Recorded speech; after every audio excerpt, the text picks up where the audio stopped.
স্বাগতম প্যারাগুয়ের সাউথস দে মন্দে থেকে, বা বলতে পারলেন মন্ডে ওয়াটারফলস। এটা একদম অপূর্ব একটা ওয়াটারফল যেটা আমার পাশে দেখতে পাচ্ছেন, এবং এটা একেবারে অজানা। মানে আমার জানার মতে খুব কম মানুষ এখানে আসে।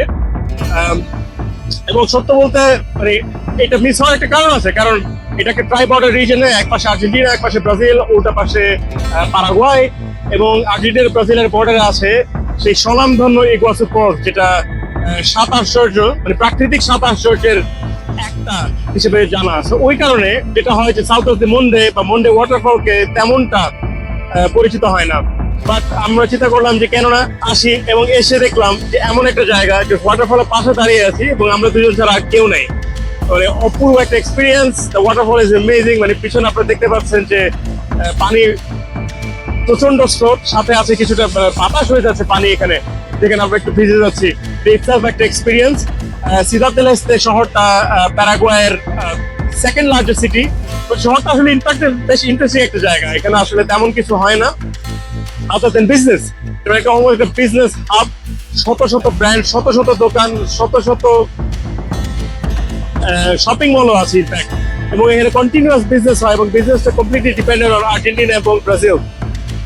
প্রতিদিন আর্জেন্টিনা এবং ব্রাজিল থেকে শত শত মানুষ, হাজার হাজার মানুষ ইনফ্যাক্ট আসে, এবং আসার পর এখানে এসে কেনাকাটা করে ফিরে যায়।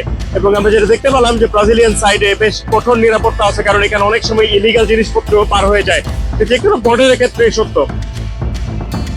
ডে ট্রিপের জন্য যদি আসতে চায়, আসলে করে প্যারাগুয়ে ভিসা লাগে না। প্যারাগুয়ের জন্য কোনো আলাদা ইমিগ্রেশন করতে হয় না। জাস্ট আমরা হেঁটে বর্ডার পার করে চলে এসেছিলাম আজকে, এবং এসে এখানে ঘুরতে আসি। সিদাদ দেল এস্তের আরেকটা বৈশিষ্ট্য হচ্ছে এখানে আসলে বেশ অনেক বাংলাদেশি থাকে, এবং ইনফ্যাক্ট এটা একটা আনইউজুয়াল জায়গা যেখানে বাংলাদেশি মসজিদ আছে দক্ষিণ আমেরিকার একটা জায়গায়।